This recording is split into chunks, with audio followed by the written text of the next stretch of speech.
Winging it may work at Hooters, but it is not going to work in real life. Today, we're going to discuss the art of practicing your presentations ahead of time so you can avoid bombing the show.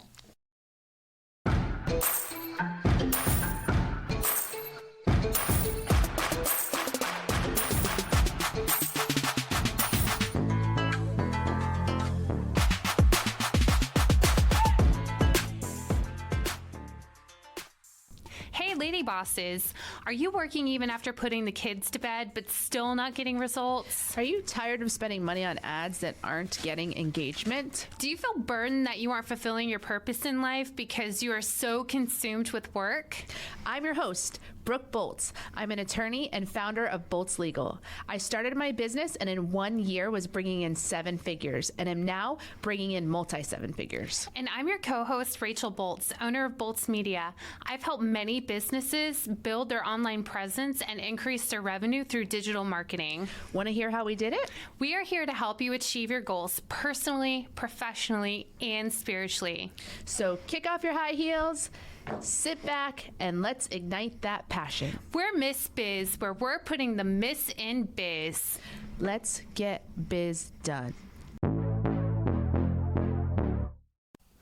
You may not know, but there is more than one type of winging it.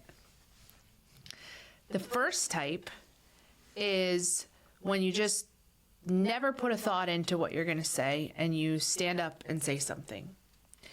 That is type 1.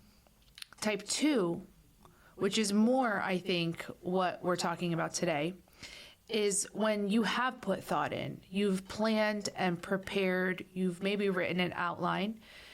You know your content really well, but you haven't actually spoken it out loud before standing up in front of an audience. And then when you do stand up, it doesn't come out like you had hoped. And people can always tell when you haven't practiced something. There was one occasion where a BNI director came to our chapter, and after the meeting, he stayed with me to convey that he thought it would be in the best interest of our chapter members to practice their 45-second presentations because he could tell that they were winging it and it wasn't really clear from the outside looking in what exactly that they did. So when you're given the opportunity to do a speaking engagement or even have just a quick little presentation about your business, it truly is important to make sure that you're polished and your message is refined so that you can have the intent and purpose that you wish to create. I think that we often think that I know this content well. I'm talking, for example, at BNI about my own business. I know my business. I know everything about my business. So I can talk for 45 seconds easily about my business. But what inevitably happens is if I haven't prepared and rehearsed, when I stand up, I start to say like or huh or just these other filler words that don't make me look as polished as I wanted to. Sometimes when you haven't rehearsed, you can have a lack of direction on where you're going. And I think that's what the BNI director was saying. He didn't even know what they did for a living after they talked, because you can kind of ramble sometimes if you're not polished and prepared. And also, the point you're trying to make may not get through to your audience. You want to have a precise takeaway that you want them to remember about what you said. And if it's not rehearsed and refined, then that point may not get across. So winging it just doesn't work most of the time. I don't care how experienced or great of a speaker you are in general. Rehearsal is key. When you practice a presentation, it's going to increase your confidence significantly. Yesterday, when Brooke and I went to PodFest, we practiced right before we went on stage. And because of that practice, we had very minimal anxiety and we really looked confident to everyone around us. And I'll tell you, the first time we rehearsed it out loud, it sucked. It would not have been something we would have wanted to have an audience witness. It just wasn't. You know, our slides were there. We had slides, so we were prepared in that sense. And I think this is what a lot of people think. I've got slides, so I know what to say. The slides are going to keep me on track and make sure that I get through this in a timely fashion and make my points. But what happens is if you don't rehearse it, then the slides have content on them. And if you haven't rehearsed it, you may not immediately recognize what example you were supposed to give or what point you wanted to make on that slide. And so you can get off track, or you might have to pause for a second to read the slide to figure out what was the message of this slide. And then you either are hesitating or you're reading the slide, neither of which is ideal. Do you love the Miss Biz podcast? Because we love you. Here's 3 things you can do to show your support. 1, write us a review. Apple, Spotify, and Google My Business are the best platforms to write a review. 2, follow us on social media. Our handle is at Miss Biz Podcast. 3, join our Facebook group, Miss Biz Nation, for exclusive content and behind-the-scenes footage. Also, ask questions related to your business and discuss topics from our episodes. You want to impress people, right? Especially if you're in a room full of others. You want people to perceive you in the best light, and you've spent all this time and effort and energy into preparing this. So why not practice it and polish your delivery? This is where you can work on your tone, you can work on your body language, and make sure that your pacing of the presentation is up to par with where you need to be. As we're talking about this, in my mind, I keep thinking, this is just common sense. Everybody knows this, but they're not doing it. And I've witnessed this week after week after week in observing people giving presentations. It is abundantly clear that they know the material, but they haven't rehearsed their presentation of it. And so the presentation is lacking because they're not able to effectively convey it as well as they are capable. And so if this is just sounding like, yeah, no kidding, I know I need to practice, then are you doing it? Ask yourself, am I doing this? And if you are, then fast forward, because, but I'm just telling you, in having gone to a conference where we watched presenter after presenter after presenter on a big stage in front of a large audience, I think maybe 2 I can recall out of dozens appeared as if they had rehearsed. It makes a significant difference. When you are practicing and rehearsing your speech, that's where you can spot the flaws, you can catch awkward phrasing and filler words. You can really be keen on how other people are observing you. And I understand, I get it. We're all creatures of habit, right? But you have to make yourself break out of that comfort zone and practice it and practice it and practice it. And even if you're confident in something, I am of the belief that there's always room for improvement somewhere. Nothing is ever going to be perfect. And maybe that's my type A personality, but there's always a way where you can grow and become better. So truly challenge yourself to be a better presenter and practice, practice, practice. And I think maybe some people think, well, if I rehearse it too much, maybe it won't come across authentic.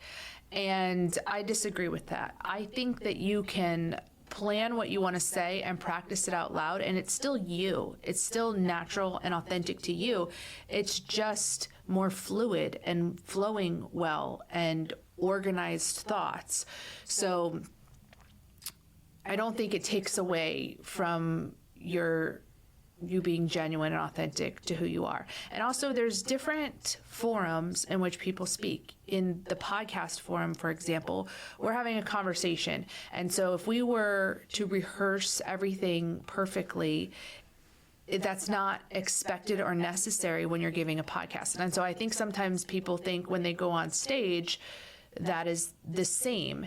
And if it's a panel discussion where someone's asking you a question, you're answering it, I think that's what's expected, the same as the podcast forum, that you are just having a conversation and you might have imperfections or stumble on your words a little bit. I think that's okay. But if you're giving a presentation, I don't care if it's 1 minute or an hour, you need to practice that out loud. You need to say those words many times before you get on that stage. When it comes to social media, sometimes having a scheduling tool can be extremely helpful, but with so many different options, it's difficult to determine which one is best for your needs as well as your budget. That's why we created the Social Media Planner Comparison Chart. Then you can look at all the different options and choose the one that's best for you. For your free copy, visit missbiz.com/contact and simply type into the subject line, Social Media Comparison Chart. Yeah, you need to figure out how you're going to get people's attention, how you're going to keep people's attention, and how you're really going to truly connect with the audience. And you can practice in many different ways. You can practice in front of the mirror. I personally am a fan of video recording when I'm rehearsing, because then you can truly look back and see what your body language looks like. And I learned this when I was taking sign language for one of my degrees, and we had a skit where we had to tell this story about a fox. And with sign language, everything is very, very expressive. And when I was signing the story, I was like, wow, I don't really look very scared over here. Wow, I need to work on this a little bit more. And you don't really notice those things until you can watch yourself over and over and over again. Yes, I like to time myself. I do voice recordings sometimes. My practice, because we have BNI meetings every week, and so I have to speak about my business for 45 seconds. And I drop my kids off at school and I have about a 15 to 20 minute drive until I get to my meeting. And that time is dedicated to rehearsing my 45 seconds. And I will always time myself, because I got to make sure I get all the information into 45 seconds. Sometimes the shorter the presentation, the harder it is to make it impactful in such a short period of time. So I always time myself, but sometimes I do the voice memo recording on my phone, because that also times it, but I can also listen back to it to hear my voice inflection, to hear any words that I may want to alter or change, or find any filler words, or sometimes I may be unnecessarily repeating something and I can figure out what I can cut from that presentation to keep it within the 45 seconds and still make my point. I think that timing yourself is so important. And we saw that yesterday as well, when there was a lady on stage for 5 minutes. That was her speaking time. And she conveyed out loud, wow, 5 minutes is a long time. Wow, is this my last slide yet? And even though she was a great speaker, she was funny, she had a good story, you could tell based upon the way that the presentation was progressing that she just didn't practice it enough. Yes, and as much as I think people empathized with her not being as polished with her presentation because she did comment, oh wow, when is this 5 minutes going to be over kind of thing, was the kind of tone in which she was saying those things. Had she just practiced it a few times, that would have been eliminated. That's all she needed to do. And I think she, like many of us, knew she was talking about her own podcast, which is very successful. She knows this content well. She has the slides to guide her. She just assumed it was going to come out as she had hoped. But maybe she got nervous. Maybe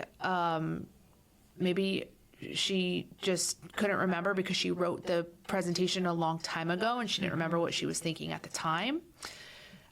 We don't know, but we saw many people doing this where they just were not polished because they hadn't rehearsed it. And that's the key. They just hadn't rehearsed it. So I sound like a broken record, but I really want you to do this. Practice makes perfect. And if you need help making your speech, we have an episode. It's episode 26. It's called Speak to Win, where you can learn about creating the key elements in creating an effective speech. But even if you have the speech created and it's well formatted, if you don't practice it, you're not going to get the most out of it. And that's truly what you want when you have the opportunity to make an impression, to get more business, to develop more relationships. You want people to receive the message and the point that you're trying to drive home. Finding guests for a podcast can be difficult sometimes, so Brooke and I wanted to let you guys know that we are available to appear on your podcast. We also enjoy speaking at events, so if you have an event coming up, these jingles can go on the road. Simply go to missbiz.com/contact and in the subject line, write podcast guest or event speaker, and we'll reach out to you to further coordinate. The first time that I learned the importance of this was at a court hearing. I'm an attorney and I tend to over prepare for court hearings in terms of my research and my arguments. But at first, I didn't even realize that I should be rehearsing them out loud.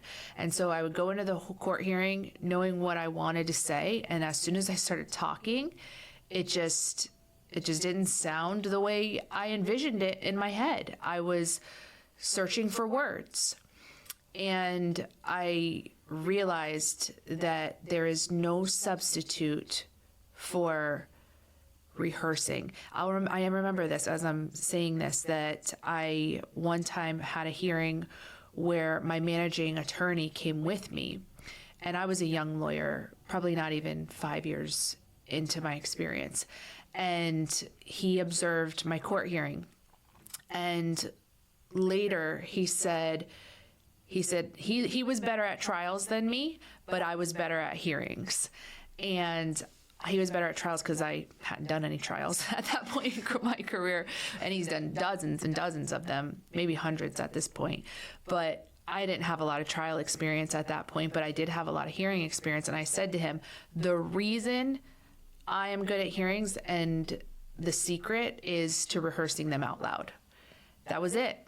And so many lawyers don't do it. You can tell immediately. They know their stuff. They've spent hours preparing for these hearings and they just don't rehearse it out loud so it doesn't come across in an impressive way.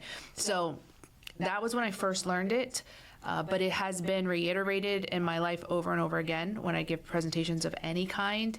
And just please incorporate this into your business practices. It will make a world of difference. Another alternative, too, that some people do is they read their presentation. And, I think reading your presentation may be better than just winging it if you've never, like type 1 winging it, where you just don't think about it at all. And the presentations that people sometimes read when they're short, especially, sometimes are really well written and they have a really good message to them, but there is always going to be some loss of connection with your audience when you read as opposed to when you can make eye contact with them. And so reading is better than just straight up winging it, but the A+ presentation is going to be rehearsing it so that you can say it as fluidly as if you were reading, but you're not. And you can make eye contact and do facial expressions and just have body language and connection with your audience without reading.